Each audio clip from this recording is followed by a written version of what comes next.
ونستعينه ونستغفره ونؤمن به ونتوكل عليه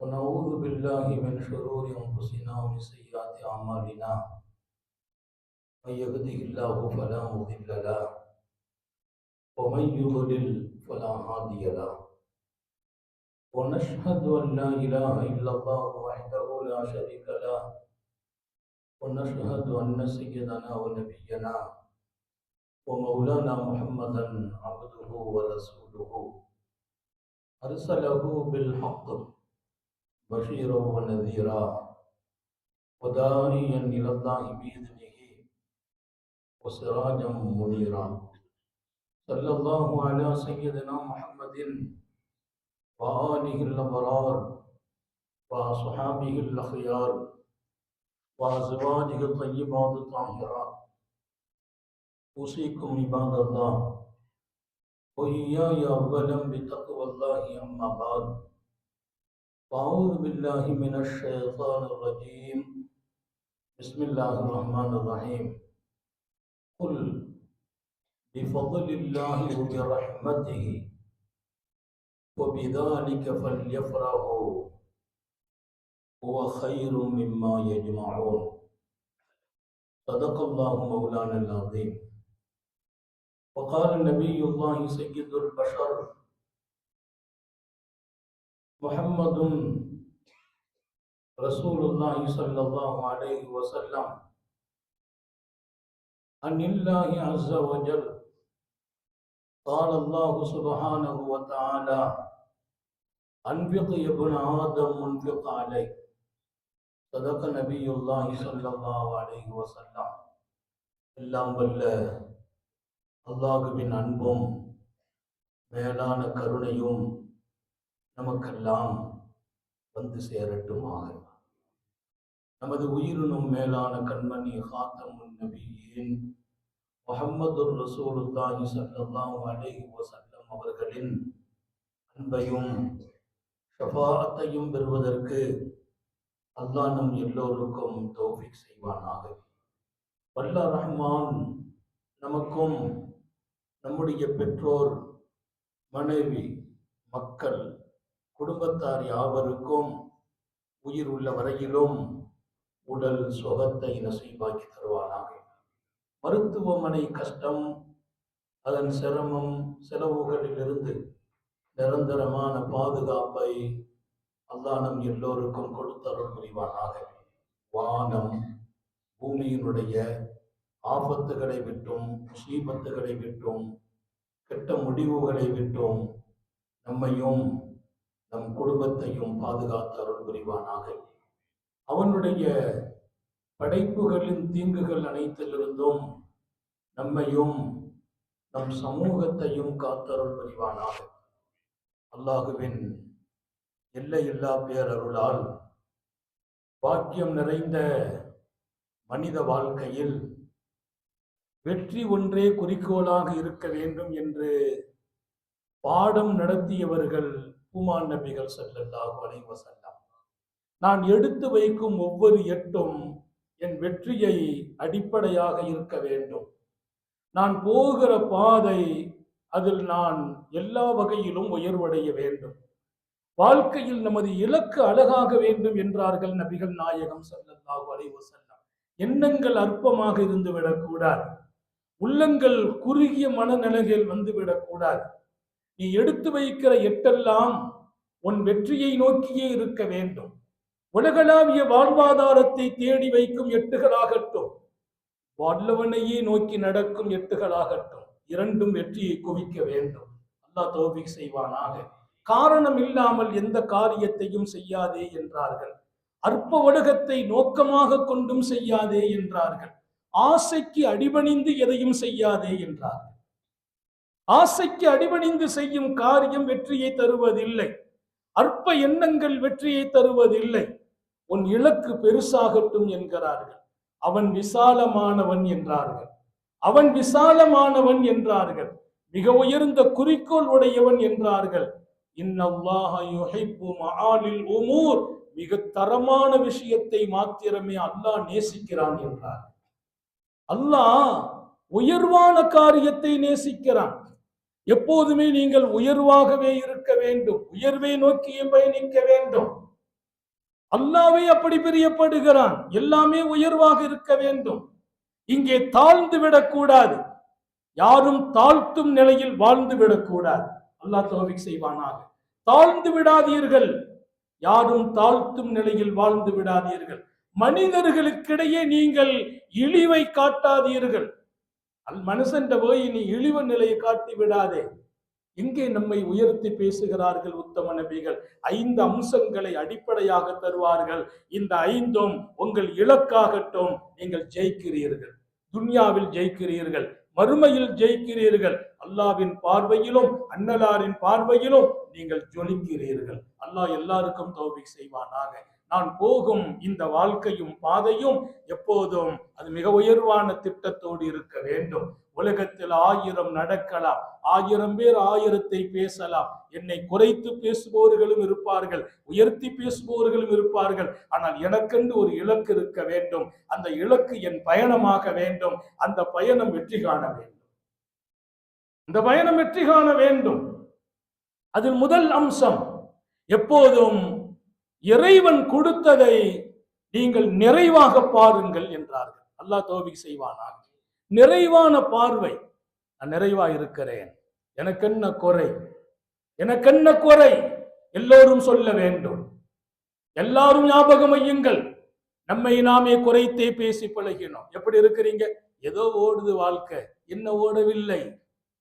அது என்ன பதில்? அழகான பதில் அல்ல. நான் நிறைவாக இருக்கிறேன், எனக்கு என்ன குறை? என்னை படைத்தரப்பு அழகாக வைத்தான், அருமையான மனைவியை கொடுத்தான், பாராட்டும் பிள்ளைகளை கொடுத்தான், மார்க்கம் போற்றும் வாழ்க்கையை கொடுத்தான். என்ன குறை? நான் நிறைவாக இருக்கிறேன் என்று சொல்லுங்கள். அவன் கொடுத்த நியாமத். வஅம்மா பிநிஅமத்தி ரப்பிக ஃபஹத்திஸ். அல்லாஹ் உங்களுக்கு கொடுத்த அருட்கொடைகளை சொல்லுங்கள், சொல்லுங்கள் என்றான் அல்லாஹ். சர்காரே ஆலம் ஸல்லல்லாஹு அலைஹி வஸல்லம் சொல்வார்கள், அத்தஹத்துஸு பிநிஅமத்தில்லாஹி ஷுக்ர். அல்லாஹ் எனக்கு நல்லா வச்சிருக்கிறான், நிறைய கொடுத்தான், நல்லா இருக்கிறேன் என்று சொல்வீர்களா? அதுதான் இறைவனுக்கு நீங்கள் செலுத்தும் நன்றி என்றார்கள் ஸல்லல்லாஹு அலைஹி வஸல்லம். நான் நல்லா இருக்கிறேன்னு சொல்றது அத்தஹத்துஸு பிநிஅமத்தில்லாஹி ஷுக்ர். அல்லாஹ் என்னை நல்லா வச்சிருக்கிறான் சொல்லுங்கள். கடன் வரும், கஷ்டம் வரும், சோதனை வரும், அதெல்லாம் இடையில் வந்தது, இடையிலேயே போய்விடும். ஆனால் நான் நல்லா இருக்கிறேன். நீ நல்லா இருக்கிறேன் என்று சொல்லும் போதெல்லாம் இன்னும் உன்னை நல்லாகவே அல்லாஹ் ஆக்குவான் என்றார். அல்லாஹ் தௌஃபீக் செய்வானாக. ஏன் இந்த வாழ்க்கையை நாம் இன்னும் பெறுவதற்கு தயாராகவில்லை? நான் எப்படி இருக்கிறேன் என்று சொல்கிற பதில் அல்லாஹ்வின் நிஅமத். அது உனக்கு கொடுத்ததை கேட்கிறார். எப்படி இருக்குது? வியாபாரம் எப்படி இருக்குது? குடும்பம் எப்படி இருக்குது? நல்லா இருக்குது. வீட்டம்மா நல்லா இருக்கிறாங்க, பிள்ளைங்க நல்லா இருக்கிறாங்க. எப்ப அந்த வார்த்தை வரும்? அல்லாஹ் கொடுத்த அனைத்தையும் பொருந்திக் கொள்கிற வாழ்க்கைக்கு நீங்கள் சொந்தமாகுங்கள் என்றார்கள். அவன் கொடுத்ததை பொருந்திக்கிறோம். அல்லாஹ்வுக்கு அதுலதான் திருப்தி. அல்லாஹ் சந்தோஷப்படுறது யாரை பார்த்து தெரியுமா? நான் கொடுத்ததை பொருந்திக்கிட்ட மனுஷன் தான் எனக்கு சந்தோஷமான மனுஷங்கிறான். நான் கொடுத்ததை நீ பொருந்திக்க, ஒன்ன நான் சந்தோஷப்படுத்துறேன். 2வது என்ன தெரியுமா? நீ பொருந்தி கொண்டதால் இன்னும் நான் கொடுக்கிறேன். அல்லாஹ் எல்லாருக்கும் தௌஃபீக் செய்வானாக. பொருந்தி கொள்கிற வாழ்க்கை அது நிறைவை பார்த்தால் மாத்திரமே கிடைக்கிறது. எனக்குள் என்ன இல்லை என்று பார்க்காதீர்கள். எனக்குள் என்ன அப்படி இப்படிலாம் இல்லை, எனக்குள் எல்லாம் இருக்கிறது. என்ன இல்லை? அல்லாஹ் கேட்பான் திருக்குர்ஆனிலே, அலம் நஜஅலஹு ஐனைன் வலிசானு வஷஃபத்தைன் வஹதைனாஹு நஜ்தைன். 2 கண்களை யாரு தர முடியும்? கொடுத்தேன் இல்லையா? உதடுகளை கொடுத்தேன் இல்லையா? நாவை கொடுத்தேன் இல்லையா? போதுமே, உலகத்தையே நீ ஆள முடியும் என்கிறான். கண்ணில்லாதவர்களிடத்தில் கேள், கண்ணின் பாக்கியம் விளங்கும். நாவு இல்லாதவர்களிடத்தில் கேள், பேசும் பாக்கியம் விளங்கும். அல்லாஹ் திருக்குர்ஆனில் என்ன வேணும் என்று கேட்கிறான். எத்தனை பேர் தங்கள் சொற்களால் உலகத்தையே கட்டுப்படுத்தி வைத்திருக்கிறார்கள்? எத்தனை பேர் தன் பார்வைகளால் உலகத்தையே ஆண்டு கொண்டிருக்கிறார்கள்? எல்லாம் இருக்கிறது உங்களுக்கு என்பதை உணர்த்தினான் படைத்த ரப்புல் ஆலமீன். நம்ம இன்னும் குறைபட்டு கொண்டே இருப்பது அது நிறைவை தராது. அவன் கொடுத்ததை பொருந்தி கொண்ட இடத்தில் வாழாமலும் போகிறோம். அல்லாஹ் திருக்குர்ஆனில் மிக அழகாக சொல்வான், மிகப்பெரிய பாக்கியம் என்ன தெரியுமா? ஒரு ரிதுவானும் மினல்லாஹி அக்பர். அல்லாஹ் கொடுத்ததை நீ பொருந்திக் கொள்றதுதான் பெரிய பாக்கியம். அல்லாஹ் ஒன்ன பொருந்திக் கொள்றது அதை விட பெரிய பாக்கியம். அல்லாஹ் எல்லாருக்கும் தௌஃபீக் செய்வானாக. அப்போ அந்த ஒரு பெரிய வாழ்க்கை என்பது நான் வெற்றி அடைவதற்கான வழி. எனக்கு கொடுத்த தொழுகை, எனக்கு கொடுத்த இறை வணக்கம், எனக்கு கொடுத்த குர்ஆன், நான் ஹாஃபிஸ் ஆகிட்டேன், ஆலிம் ஆகிட்டேன், என் பிள்ளைங்க மார்க்கம் உள்ளவங்களா இருக்கிறாங்களா, அதை கொண்டு சந்தோஷப்படுங்கள். குல் பிஃபலில்லாஹி வ பிரஹ்மதிஹி ஃபல்யஃபரஹு. நீ சந்தோஷப்பட வேண்டுமா? அல்லாஹ் உனக்கு கொடுத்த மார்க்கத்தை கொண்டு சந்தோஷம் அடைந்து விடு. அழகான மக்கள் கட்டுப்படுகிறார்களா, சந்தோஷம் அடைந்து விடு. உன் பிள்ளை குர்ஆன் ஓதி முடித்தாரா, நீ சந்தோஷம் அடைய வேண்டும். உன் மனைவி இரவெல்லாம் நின்று தொழுகிறாரா, நீ சந்தோஷம் அடைய வேண்டும். அல்லாஹ் சொல்வான், நீங்கள் சந்தோஷப்பட வேண்டிய இடம் எங்கே தெரியுமா? அல்லாஹ்வின் பேரருள் உங்களில் இருக்குமா, உங்கள் வீட்டில் இருக்குமா, சந்தோஷம் அடையுங்கள். நம்ம வீட்டுல மார்க்கப்பட்டுள்ள ஒரு மனைவி அமைஞ்சிட்டாங்களா, நீ சந்தோஷப்பட வேண்டிய இடம் என்கிறான் அல்லாஹ் குர்ஆன் ஷரீஃபிலே. மார்க்கமும் ஒழுக்கமும் உள்ள பிள்ளைகள் வளர்கிறார்களா, நீங்கள் சந்தோஷம் அடையுங்கள் என்கிறான். உங்க வாழ்க்கையில ஹஜ்ஜிக்கு போற நசீபு கிடைக்குது, தொழுகைக்கான நசீபு கிடைக்குது, வியாபாரத்துக்கு மத்தியிலையும் நேர்மையா நடக்கிற நசீபு கிடைக்குமா, நீங்கள் சந்தோஷப்பட வேண்டும் என்கிறான் அல்லாஹ். எத்தனை கோடி நீ சேர்த்து வைத்தாலும் அத்தனையை கொண்டு சந்தோஷம் அடைவதை விட அவன் கொடுத்த இந்த அருளை கொண்டு, நல்ல மனைவியை கொண்டு, சிறப்பான பிள்ளைகளை கொண்டு, குர்ஆனின் தொடர்புடைய வாழ்க்கையை கொண்டு நீ சந்தோஷம் அடைந்து விடு என்கிறான் அல்லாஹ். நான் எதை கொண்டு சந்தோஷம் அடைய வேண்டும்? வேறு என்ன வேண்டும் எனக்கு நான் சந்தோஷம் அடைவதற்கு? சந்தோஷம் இல்லாத வாழ்க்கை அர்த்தம் இல்லாத வாழ்க்கை. காலமெல்லாம் சோகமாக வாழ்வது நல்ல வாழ்க்கையா? இழந்தது எல்லாம் நினைத்து நினைத்து வேதனைப்படுவது நல்ல வாழ்க்கையா? இழப்பு இன்றைக்கு நாளைக்கு நிறைய கிடைக்கும் என்கிறான் அல்லாஹ். எப்போது? இழப்பை நான் தந்த போதும் நீ பொருந்திக்கொள். பொருந்திக் கொண்டதால் இழப்பை நீக்குவது மட்டுமல்ல, பன்மடங்கு மீண்டும் தருகிறேன் என்கிறார். விசாலமானவன் அவன். எனவே முதலிலே பொருந்திக் கொள்கிற வாழ்க்கை, நிறைவை கண்டே வாழ வேண்டும். இரண்டாவது, அவன் கொடுத்த மிகப்பெரிய நியாமத் நம்முடைய வாழ்க்கையில் எந்த சூழலிலும் எந்த நிலைகளிலும் நம்ம தேவையை அடுத்த ஆள்கிட்ட போய் சொல்லக்கூடாது. அல்லாஹ் உங்களுக்கு எனக்கும் தௌஃபீக் செய்வானா. எனக்கு தேவை இருக்குதுன்னு இன்னொருத்தர் தெரிகிற மாதிரி கூட நடக்கக்கூடாது. எனக்கு தேவை இருக்குதுன்னு இன்னொருத்தர் தெரிகிற அளவுக்கு நடக்கக்கூடாது. என்னை பார்த்து ஒருத்தர் பரிதாபப்படும் வாழ்க்கையை நான் வாழக்கூடாதுன்னு நாங்கள் சொல்லலாம். பார்த்து 4 பேர் பரிதாபப்படுறாங்க, ரொம்ப கஷ்டப்படுறாரு அசருது, அண்ணா ரொம்ப கஷ்டப்படுறாரு அப்படின்னு இன்னொருத்தங்க நினைக்கிற மாதிரி நடக்காது. ஏன்? அவன் உன்னை பார்த்து கஷ்டப்படுறான்னு சொல்லல, எவ்வளவு வணக்கம் செய்யறாரு, நல்லா இருக்கிறார், ஏன் ஆண்டவன் இவ்வளவு கஷ்டத்தை கொடுத்தான்? அந்த குறை போய் சேர்ற இடம் அல்லாவின் பக்கமாக இருக்கிற. ஏன் நீ உன் கஷ்டத்தை காட்டுகிறாய்? சிரமத்தை மறைப்பது சுன்னத், நோயை மறைப்பது சுன்னத், பிரச்சனை மறைப்பது சுன்னத் சொன்னார்கள் நபிகள் நாயகம். ஏன்? கஷ்டம் கூட இன்னொருத்தங்கிட்ட காட்டுற மாதிரி நடக்காது, அல்லாட்ட மட்டும் உன் தேவையை சொல். ஏன்? அவனிடத்தில் மாத்திரம் சொல்லப்படுகிற தேவையை இந்த காதுக்கு அந்த காதுக்கு கேட்காம அல்லாவே நிறைவேற்றி கொடுத்தார். தேவையில்லாத மனுஷங்கள்லாம் இல்லை, தேவையை போய் மற்றவங்கள்ட்ட சொல்றதுதான் அவமானம். அவமானமான வாழ்க்கை வேண்டான்னு கேட்டாங்க ஸல்லல்லாஹு அலைஹி வஸல்லம். 4 பேர் என்ன அவமானமா மதிக்கிற வாழ்க்கையை நீ கொடுத்துறாத அல்லான்னு கேட்கிறாங்க. அந்த வாழ்க்கையை நீங்களும் நானும் பெற வேண்டும். என் இலக்கு உயர்வாக வேண்டும், நான் வெற்றியை நோக்கி பயணிக்க வேண்டும், அந்த வெற்றி கிடைக்க வேண்டும், அதில் நிறைவை காணும் வாழ்க்கைக்கு அடுத்து 2வது நம்ம பிரச்சனையோ தேவையோ அல்லாஹ்வை தவிர இன்னொருத்தங்களுக்கு போய் செய்யக்கூடாது. சஹாபாக்களுடைய வாழ்க்கையில நான் சொன்ன ஆச்சரியப்படுவீங்க, மனைவிக்கு கூட நிறைய பேர் தன்னுடைய கஷ்டத்தை காட்டியது இல்லை. மனைவிட்ட கொண்டு கொட்டிடுவாங்க, அவங்க கையில இருக்காது, அந்த கஷ்டத்தை சொல்றது இல்லை. கஷ்டத்தை மனைவிட்ட கூட பகிர்வதில்லை. நோயினா டாக்டர்கிட்ட போய் சொல்லணும், இந்த நோயை ஊரெல்லாம் சொல்லக்கூடாதுன்னாங்க, மறைச்சிருங்க. அல்லாஹ் ஷிஃபா கொடுக்கிறவன், அவன் கேளுங்கள். எனவே தேவைகளையும் கஷ்டங்களையும் அல்லாஹ்வை தவிர இன்னொரு இடத்தில் காட்ட வேண்டாம். யஹ்சபுஹுல் ஜாஹிலு அக்னியா, சஹாபாக்கள் ஏழைகள் என்று ஒரு கூட்டத்தை அல்லாஹ் குர்ஆன்ல சொல்றான். அவங்க ஃபுகராவுல் முஹாஜிரின், ஏழை சஹாபாக்கள் தான். ஆனா அவங்களுடைய நிலையை தெரியாதவங்கலாம் அவங்கள பார்த்துட்டா எவ்வளவு பெரிய பணக்காரர்களா இருப்பாங்களோ அப்படின்னு நினைப்பாங்க. நல்லா கவனிக்கணும். அல்லாஹ் சொல்ற ஆயத்து துவக்கம் என்ன? ஏழை மனிதர்கள், ஏழை முஹாஜிரீன்கள்.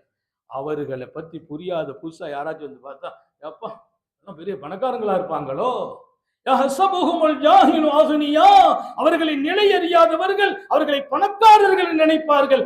ஏன் அப்படி தங்களுடைய வறுமையையும் ஏழ்மையையும் காட்டாமல் இருக்கிற ஆடையை அழகுபடுத்துவார்கள்.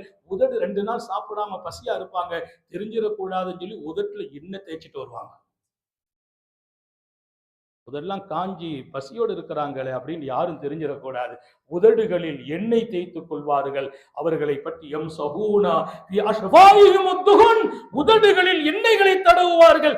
ஏன்? நான் கஷ்டப்படுகிறேன், பசியாக இருக்கிறேன், 2 நாள் சாப்பிடவில்லை என்று அறியாதவர்கள் எங்களை புரிஞ்சுக்கிட்டு, ஆகா இவங்கெல்லாம் ஏன் ரசூலுல்லாஹ்வுடைய சஹாபாக்கெல்லாம் இவ்வளவு கஷ்டப்படுறாங்க அப்படின்னு நினைச்சு அல்லாஹ் மேல தப்பான எண்ணம் வந்துடக்கூடாதுன்னு சொல்லி தங்கள் வறுமையை கூட 4 பேர் பார்க்கும்போது பணக்காரர்கள் நினைக்கிற அளவுக்கு நடந்து கொண்டார்கள். அல்லாஹ் நமக்கு அந்த வாழ்க்கையை நசீபாக்குவானாக. எப்போதும் சொல்றேன், அவர் இருக்கிறார் நமக்கு என்ன பயம், இவர் இருக்கிறார் நமக்கு என்ன கவலை, அந்த எண்ணத்தை தூர விடுங்க. அல்லாஹ் இருக்கிறான்னு நினைங்க. யாரும் நம்ம தேவையை பூர்த்தி செய்தால் அது நிரந்தரம் அல்ல, அல்லாஹ் பூர்த்தி செய்தால் அது நிரந்தரமான அழகானது, அவமானம் இல்லாதது, இழுக்கை தராது. 3வது, விசாலமாகவே நடங்கள். ஒண்ணுமே இல்லையே, ஒண்ணும் இல்லை, விசாலமா நடு.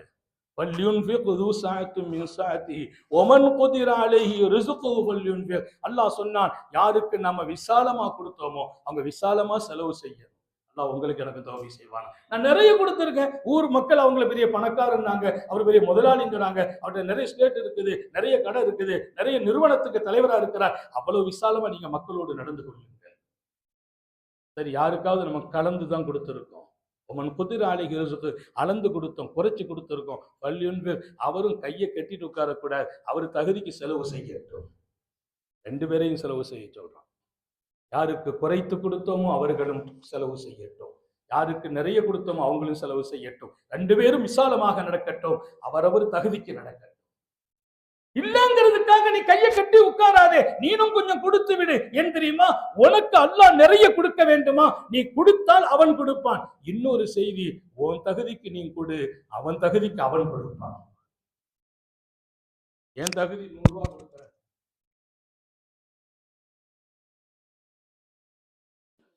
அல்லாஹ்வும் தகுதிக்கு 100 தருவான். என் தகுதி 100 மௌலா, அல்லாஹ் அவன் தகுதிக்கு கொடுப்பான். 100ஐ 100ஆக பெருக்கிறான் இல்ல, 100 1000 பெருக்குவான் இல்ல, கோடியாக கூட அல்லாஹ் பெருக்குவான். அவன் தகுதி. எனவே விசாலமா கொடுக்கணும். அலி ரலியல்லாஹு அன்ஹு ரொம்ப வறுமை, சாப்பிடலன்னு சொன்னாங்க, பசியோடு இருக்கிறேன்னாங்க. 4 திர்கம் தான் கையில கிடைச்சிச்சு. 4 திர்கம், வேற ஒண்ணுமே இல்லை. எம்லிக் அர்பா தராயிம், 4 திர்கத்தை தவிர ஒண்ணும் இல்லை. 4 மட்டும் வச்சிருந்தாங்க. அவங்க ஆசைப்பட்டாங்களாம், இந்த 4ஐயும் அல்லாஹ் சந்தோஷப்படுற இடத்துல ஆக்குவேன்னாங்க. ராத்திரி போய் ஒருத்தர் கொடுத்துட்டு வந்தாங்க. ராத்திரில போய் பகல்ல எஞ்சவொன்னு ஒருத்தர் கையில கொண்டு 1 திர்கத்தை கொடுத்தாங்க. ராத்திரி ஒருத்தருக்கு 1, பகல்ல 1, இன்னொன்றை 4 பேருக்கு மத்தியில வச்சு என்னப்பா அப்படின்னு கொடுக்குறாங்க. 4 பேர் பார்க்கறாங்க, அலிக்கு சாப்பிடவே ஒண்ணும் இல்லையே, கொடுக்குறாங்களே. இன்னொன்னு யாருக்கும் தெரியாம அல்லாஹ் உனக்காக ரகசியமா கொடுக்குறேன்னு கொடுத்தாங்க. 4 திர்கத்தை 4 வழியில, ஒன்னு இரவில், இன்னொன்று பகலில், இன்னொன்னு ரகசியம், இன்னொன்னு பரகசியம். அல்லாஹ்வுக்கு இந்த சந்தோஷம், இந்த நிகழ்ச்சி பிடிச்சு போச்சு, மகிழ்ச்சி ஆகிவிட்டான். அல்லாஹ் ஆயத்தை இறக்கிட்டான். அல்லதீன யுன்ஃபிகூன அம்வாலஹும் பில்லைலி வன்னஹாரி சிர்ரவ் வஅலானியா. அவர்களிடத்தில் கொடுத்த அந்த காசை ராத்திரி செலவு செய்தார்கள், பகலில் கொடுத்தார்கள், ரகசியமா கொடுத்தார்கள், பகிரங்கமா கொடுத்தார்கள். அவர்களை பற்றி கூட சொல்லி ஆயத்தை இறக்கினான் அல்லாஹ். 4 தான் இருந்துச்சு. பில்லைலி வன்னஹார் சிர்ரவ் வஅலானியா. சொல்லிட்டு அவங்களை எவ்வளவு பாராட்டுறான் அல்லாஹ் திருக்குர்ஆனிலே. வலகும் அஜ்ருஹும் இந்த ரப்பிஹிம், இவர்களுக்கு கூலி படைத்த ரப்பே கொடுப்பான். அல்லாஹ் எல்லாருக்கும் தௌஃபீக் செய்வானாக. எங்கட என்ன இருக்குதுங்கிறத விட விசாலமாக வாழ்ந்து விடுங்களேன், அதுதான் உங்கள் வெற்றி. நீ விசாலமாக நடந்ததால் அல்லாஹ் விசாலமாக உன்னோடு நடப்பான். அன்ஃபிக் உன்ஃபிக் அலைக். சர்க்கார் சொன்னாங்க, முஹம்மது ரசூலுல்லாஹ், மனிதனே, அல்லாஹ் சொன்னானா, இப்னு ஆதம், ஹதீஸ குதுசி, மனிதனே அன்ஃபிக், நான் கொடுத்ததை நீ நல்ல செலவு செய், உன்ஃபிக் அலை, நான் உனக்கு செலவு செய்கிறேன், நீ கொடு, நான் கொடுக்கிறேன். சொன்னது யார்? அல்லாஹ். ஹதீஸ குதுசி, அகிலத்தின் சர்க்கார் முஹம்மது ரசூலுல்லாஹி ஸல்லல்லாஹு அலைஹி வஸல்லம். அப்ப நான் இந்த உலகத்திலே எடுத்து வைக்கும் எட்டுகளுக்கு பின்னால் வெற்றிதான் என் இலக்கு. வெற்றி அடைவதற்கு 5 வழி மகத்தானது. அதில் 3வது, நான் விசாலமாக நடக்க வேண்டும். சையதுனா அலி வறுமையிலும் கொடுத்த போது அல்லாஹ் பாராட்டினா, அவங்களுக்கு செலவுக்கு கொடுக்கிறது ஏன் வேலைன்னு சொல்லிட்டு, நான் கூலி கொடுக்க போறேன்னு சொல்லிட்டு, அலைஹிம் வலாஹும் யஹ்சனூன் ஒரு பதில சொன்னான் பாருங்க, உலகமே வியந்து போச்சு. இனி அவங்களுக்கு எப்படி வாழ்க்கையை கொடுப்பேன் தெரியுமா? அவங்க பயப்படவே முடியாத, கவலையே படாத வாழ்க்கையை கொடுத்துருவேன். குர்ஆன் வாக்குறுதி, குர்ஆன் கொடுத்த வாக்குறுதி, வலஹும் அஜ்ருஹும் இந்த ரப்பிஹிம் வலா ஹௌஃபுன் அலைஹிம், எனக்காக அவர்கள் ராத்திரி செலவுக்கு கொடுக்கிறார்கள், பகலிலே செலவு செய்தார்கள், இரவிலே கொடுத்தார்கள், ரகசியமா கொடுத்தார்கள், பகிரங்கமா கொடுத்தார்கள், கொஞ்சம் தான் இருந்துச்சு, எல்லாத்தையும் கொடுத்தாங்க. அவர்களுக்கு கூலி நான் கொடுப்பேன், துன்யாவிலும் மறுமையிலும். லா ஹௌஃபுன் அலைஹிம் வலா ஹும் யஹ்சனூன், இனி அவர்களுக்கு கவலை இல்லாத வாழ்க்கையை கொடுத்து விடுவேன், பயம் இல்லாத வாழ்க்கையை கொடுத்துருவேன். கவலையும் பயமும் இல்லைன்னா நம்ம தான் ராஜா. வாழ்க்கை நிம்மதி, வீடு சொர்க்கம். கவலைதான் பல பேரை பாதிக்குது, பயம் பல பேரை ஆட்டி படைக்குது.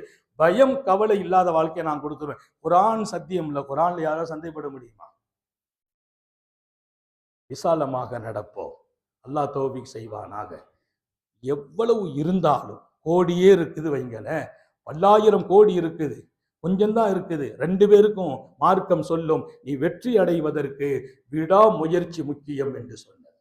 என்னதான் நிறைய இருக்குது, இருந்தாலும் சரி, மௌத்து வரைக்கும் உழைச்சிட்டே இருக்கணும். மௌத்து வரைக்கும் உழைக்கணும். அல்லாட்டையும் தேடணும், அல்லாட்டையும் தேடணும், அல்லாவின் அருளையும் தேடணும், பொருளையும் தேடணும். அல்லாஹ் எல்லாருக்கும் தௌஃபீக் செய்வானாக. மௌத்து வரையிலும். ஆனால் எல்லாம் ரப்ப முன்னிறுத்தி தான் இருக்கணும். ஹலால், அவன் விரும்பும் வாழ்க்கை, ரசூல் விரும்பும் வாழ்க்கை. அப்ப முயற்சி என்பது விடாத முயற்சி. முயற்சிக்கு பின்னால் நம்பிக்கை என்பது உங்க முயற்சியில் இருக்கக்கூடாது. அல் ஜுஹுது மின்னா உல் இத்மா மின் அல்லாஹ். முயற்சி நீங்க செய்து விடுங்கள், தியாகம் செய்து விடுங்கள், அதுல முழுமையாக்கி என்ன கொடுக்கணுமோ அது என்னை சார்ந்தது என்றான் அல்லாஹ். முயற்சி தான் உங்க வேலை. முயற்சி செய்துட்டேனே, கிடைக்கலையே, அது உன் வேலை இல்லை. முயற்சி நீங்க கொடுக்கறது என் பொறுப்புங்கிறான். 4, 5வது ரொம்ப முக்கியம், எல்லாம் செய்யணும். பிரச்சனையை, காரியத்தை, வேலையை, நான் செய்த தியாகத்தை எல்லாத்தையும் அல்லாஹ்ட்ட ஒப்படைச்சிடணும். என்னை கொண்டு ஒன்றும் நடக்காதுன்ற முடிவுக்கு வந்துருங்க. நான் பெரிய திறமை உள்ளவன், எனக்கு ரொம்ப ஆற்றல் இருக்குது, நான் பேசினா காரியம் சாதிச்சிருவேன், நான் போய் கம்பெனியில் உட்காந்தா தான் கம்பெனி வெற்றி ஆகும், நான் போனால் தான் காரியம் நடக்கும், நான் ஒரு கையெழுத்து போட்டால் எல்லாம் நடக்கும், நான் ஒரு ஃபோன் பண்ணா எல்லாம், இதெல்லாம் சொல்லக்கூடாது. நான் ஃபோன் பண்றேன், அது என் முயற்சி, நான் உழைக்கிறேன் முயற்சி, நான் கையெழுத்து போடுவேன் முயற்சி. இதில் எல்லா விஷயத்தையும் கொடுப்பது அல்லாஹ்வுக்கு ஒப்படைக்க வேண்டும். தஃவீதுல் உமூரி இலல்லாஹ், பொறுப்புகளை எல்லாம் அல்லாஹ்ட்ட கொடுத்துருங்க. என் மனைவி மேல அன்பா இருக்கிறாங்க, 4 பிள்ளைங்க, 4 பிள்ளை இதை கரை சேர்க்கணும், ஆனா 4 பிள்ளை நான் கரை சேர்க்கணும், நீ கவலைப்படாத, கரை சேர்க்கிறது அல்லாஹ்வுடைய வேலை, கரை சேர்க்கணும் முயற்சி நீ செய். பிள்ளைக்கு நல்ல மாப்பிள்ளை அமையணும், அது அல்லாஹ் கொடுப்பான், முயற்சி நீ செய். நல்ல பொண்ணு அமையணும், முயற்சி நீ செய், அல்லாஹ் கொடுப்பான். ஏன்? ஒப்படைப்பது அவன் பக்கம். அவனுக்கும் நமக்கு ஒரு லிங்க் இருந்துகிட்டே இருக்கணும், தொடர்பு இருந்துகிட்டே இருக்கணும். இந்த வாழ்க்கையில் நான் ஜெயிப்பதற்கும் மறுமையில் ஜெயிப்பதற்கும் எனக்கும் ரப்புக்கும் மத்தியில் இடைவெளி இருக்கவே கூடாது, தூரம் இருக்கவே கூடாது. உறவு கூட அடிக்கடி லிங்க் இருந்தா தான் சேர்ந்து இருக்குது. கொஞ்சம் ஃபோன் பண்ணி நல்லா இருக்கல அண்ணன் கேட்டாதான் அது தொடருது. 2 வருஷம் பேசலைன்னா அந்த உறவு அப்படியே மங்கி போயிருது. அல்லாவுக்கும் நமக்கும் உள்ள லிங்கும் தொடர்போம் ஒரு நாள் அல்ல, ஒரு நிமிடம் மறைந்து போனால் நம்ம வாழ்க்கை எப்படி இருக்கும்? அவனோடு நமக்கு ஒரு தொடர்பு இருந்து கொண்டே இருக்க வேண்டும். அதற்காகத்தான் மாநபி ஸல்லல்லாஹு அலைஹி வஸல்லம் பொறுப்புகளை பூரா அல்லாஹ்ட்ட ஒப்படைத்து விடுங்கள். வியாபாரத்தை ஆரம்பிச்சோம், நல்லா நடக்குது, நம்ம பொறுப்பை யார்ட்ட ஒப்படைக்கணும்? அல்லாஹ் உங்களோட ஒப்படைச்சிட்டேன், இது கடைசி வரைக்கும் சிறப்பா நடக்கணும், என் தலைமுறையும் இதுல இருந்து வாழணும், ஒப்படையுங்கள் அல்லாஹ். எல்லாம் அல்ல அல்லாஹ் மிக அருமையான வாழ்க்கையை நான் வைக்கும் ஒவ்வொரு எட்டுகளுக்கு பின்னாலும் வெற்றி என்பது என் இலக்காக வேண்டும், நோக்கம் அதுதான். நான் ஜெயிக்கணும். வாழ்க்கையில தோத்துலாம் போகக்கூடாது, இபாதத்திலையும் தோற்றுவிடக்கூடாது, நான் தொழும் 2 ரக்காத்தும் எனக்கு கை கொடுக்க வேண்டும். கடுகளவு நீ செய்யும் நலவும் நாளை மறுமையில் கண் முன்னால் காட்சி அளிக்கும் என்று அல்லாஹ் சொன்னான் இல்லையா?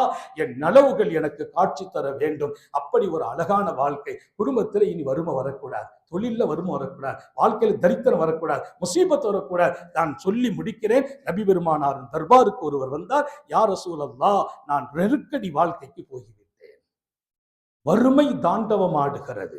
அவர் சொன்ன வார்த்தை குர்துபி தப்சீரில் கூட இந்த வரலாறு அழகா எழுதுறார். வாழ்க்கையில் வறுமை தாண்டவம், வாழ்க்கை நெருக்கடியா போச்சு. நேற்று வரைக்கும் விசாலமா இருந்த, ரொம்ப நெருக்கடியாச்சு. இனி நான் நெருக்கடியிலிருந்து வெளியில வரணும் யா ரசூலல்லாஹ், வறுமையை அழிக்கிற வாழ்க்கையை கொடுங்கள் என்றார். ஒண்ணும் இல்லப்பா, வீட்டுக்கு போ, எப்போ போனாலும் வாசல்ல நின்று சலாம் சொல்லு, சலாம் சொல்லிட்டு வீட்டுக்குள்ள போயிடு, போன உடனே குல்ஹுவல்லாஹு அஹது சூரா ஓதி விடு, உன் நஃபத் ஃபக்ர், உன் வீட்டில் இருக்கும் வறுமை மௌத்தாகிவிடும் என்றார். இல்லாமலே போகும். வீட்டுக்கு போன உடனே சலாம் சொல், அஸ்ஸலாமு அலைக்கும் சொல்லிவிட்டு குல்ஹுவல்லாஹு அஹத் சூராவை ஒரு தடவை ஓது, உங்க வீட்டுல வறுமை இருக்காது. சொன்னது யார்? நபிகள் நாயகம். எல்லாரும் ஞாபகம் வச்சுக்கோங்க. நம்ம வீடு, நம்ம புள்ள, நாளைக்கு நம்ம சந்ததி நல்லா இருக்கணும். நம்ம பஜாரு, நம்ம வீதி, நம்ம கடை, நம்ம நிறுவனம் நல்லா இருக்கணும். நிறுவனத்துக்கு போங்க, சலாம் சொல்லிட்டு உள்ள போங்க, குல்ஹுவல்லாஹு அஹத் சூரா ஒரு தடவை ஓதுங்க. 2 தடவை ஓதினால் இன்னும் பரக்கத். 3 தடவை நீ ஓதுவாயா, உன் சுத்தி இருப்பவர்களில் வீட்டிலும் வறுமை வராது. மார்க்கத்தை அழகாக சொல்லித் தருகிறார்கள். நிறைவான வாழ்க்கையை அடைகிற பாதையை சொல்கிறார்கள். எங்கேனும் நெருடலும் நெருக்கடியும் வந்தால் தீர்வு என்ன என்பதையும் தாஹா நபி ஸல்லல்லாஹு அலைஹி வஸல்லம் சொல்லி தந்தார்கள். எல்லாம் வல்ல அல்லாஹ் அப்படி ஒரு அருமையான வாழ்க்கையை காலமெல்லாம் நான் வாழச் செய்வானாக. வறுமையில்லாத வாழ்க்கை தருவானாக, தரித்திரம் இல்லாத வாழ்க்கையை தருவானாக. அல்லாஹ்வோடு எனக்கு அழகிய நெருக்கத்தை தருவானாக. நான் கண்ணீர் வடித்தால் கண்ணீருக்கு அங்கீகாரத்தை தருவானாக. கையேந்தினால் கிடைக்கப்பெறும் இடத்தில் ஆக்கி வைப்பானாக. வாழ்க்கையில் எப்போதும் எந்த நிலைகளிலும் என் மனோ இச்சைக்கு வாழாமல் அவன் விருப்பத்திற்கு வாழச் செய்வானாக. அவனை மகிழ்ச்சிப்படுத்தும் இடத்தில் விசாலமான உள்ளத்தையும் தந்தருள் புரிவானாக. நீண்ட நெடிய நாட்கள் நோய் நொடிகள் இல்லாமல் உடல் ஆரோக்கியத்தோடு மனநிறைவோடு இன்பத்தோடு அல்லாஹுவை நின்று வணங்கி வழிபட்டு வாழும் நசீபன் பாக்கியத்தையும் எல்லாம் வல்ல அல்லாஹ் உங்களுக்கும் எனக்கும், நம்மை ஈன்றெடுத்த தாய் தந்தையர்களுக்கும், நமது மனைவி மக்கள் உற்றார் உறவினர் யாவருக்கும் கொடுத்தருள் புரிவானாக. நமது உயிரினும் மேலான கண்மணி ஹாத்தமுன் நபியின் சர்க்காரை ஆலம் சுந்தர நபிகள் ஸல்லல்லாஹு அலைஹி வஸல்லம் அவர்களை கனவிலும் நனவிலும் கண்டுகளிக்கும் பெரும் பாக்கியத்தை அல்லாஹ் நம் எல்லோருக்கும் கொடுத்தருள் புரிவானாக. நல்ல துஆக்களோடு உங்கள் எல்லோருடைய துஆவை ஆதர வைத்து, குறிப்பாக சங்கேமிக்க ஹதரத் பெருந்தகையினுடைய துஆவை ஆதர வைத்து என் வார்த்தைகளை நிறைவுபடுத்துகிறேன். பொதுவாக ஜும்மா